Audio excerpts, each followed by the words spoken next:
I'm Julie Kramer, and we are here at Boston Calling, courtesy of Dunkin' Donuts, the official sponsor of RadioBDC Live at Boston Calling. And I'm here with comedian Kelly MacFarland. Hello. Hello, Julie Kramer. I'm good. I'm going to sit closer. You want to come closer? I'm going to sit closer. Come closer to me. I'm getting close. I know, we got some awesome music playing in the background. Yeah, it's good. It is. It's nice. Setting a vibe for our combo. Yeah. I like it. Tell me a little bit about yourself. Let's see. I'm a Mainer born and raised, but I've been here for 18 years, so How did you get into comedy? So, like a lot of people, like I thought comedy was amazing growing up, and I loved it, and my family's funny, and like I was exposed to inappropriate things, right? Like my parents let us watch things we shouldn't have watched, and I just loved comedy. And then I got into my 20s and I just finished college and was like, yeah, I need something more. And so I did it on a dare, and then I loved it and have never stopped. So when you get your set together, do you write it out?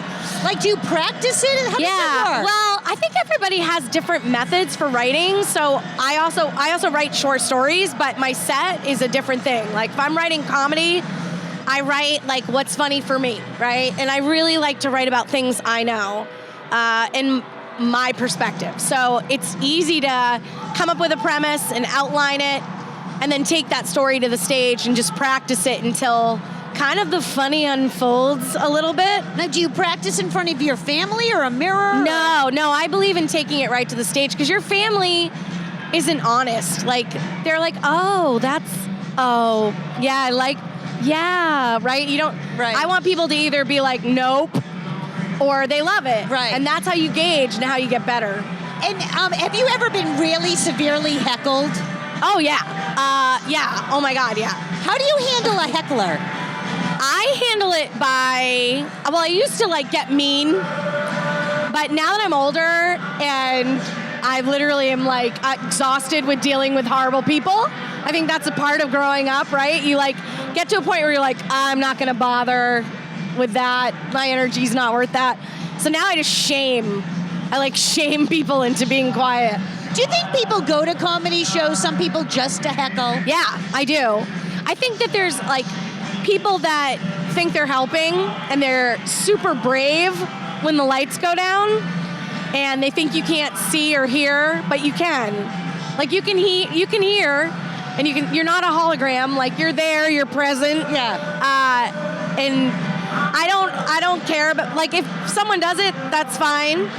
We'll just dial it way in, and I think that can show the audience actually that I'm a person and that I'm present and in the moment with you, and like, yeah. Do you, when you were growing up, who were some of the comedians you really liked? Well, when I was really young, I listened to albums. Like, literally, my parents had, Like the Steve Martin album? Yeah, but also, like, I don't know, just really inappropriate things like Cheech and Chong? Cheech and Chong. I didn't want to say it because I feel like my mom would be mad that I'm telling people that, but like... But that was the time, It was Kelly. the time. It was. It's not their fault. It's not their fault. No, that was the time. Yeah. And I'm sure your parents were doing bong hits. They were. And listening to Cheech. My mom told me recently, flippantly, by the way, she just kind of rolled it off her tongue. She was like, yeah, I mean, I took pills when I was pregnant with you, but everyone did. And I was like, no. Mom, no, not everyone did. She was like, no, not anything big, like, just like Valium and like, just small time pills. And I was like, food and heroin while I was pregnant with you. Small time pills? Yeah. So I'm going to name my next album that, Small Time Pills, right? That's good. Yeah. No, and I was just listening to a lot of male comedians, but also I loved Lucille Ball. I loved Carol Burnett. I loved Old Laugh-In and like SCTV and Saturday Night Live. And I loved that those women were like not afraid. Gilda Radner, just not afraid to put it out there and just really not ashamed to be funny. And I think that resonated with me at a very young age. I was very mouthy as a kid, but not in like a mean way, but just like my brain, the way it worked, I was able to think quick and like be able to quip back with adults. And I remember my parents sitting me down and being like, look, we know that that head of yours moves really fast, so you're gonna have to learn how to manage it. And I was probably like 5, and Wow. I'll never, it's like my earliest memory. Just learn how to manage it. And I was like, okay.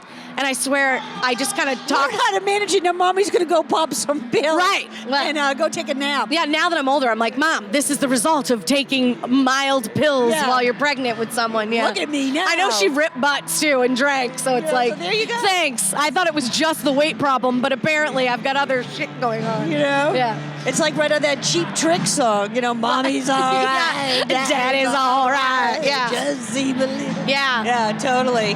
Do you go on tour? I do tour. I tour quite often. I'm on the road every week.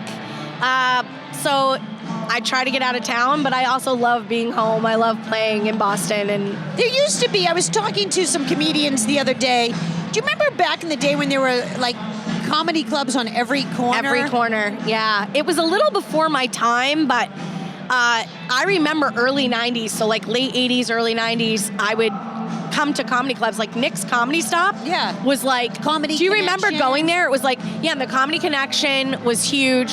So when I started doing comedy, we would come down, Lamont Price, like my grade, I guess, my like class of comedians that I came up the ranks with, we would sit in the back of the Comedy Connection and just watch the pros work.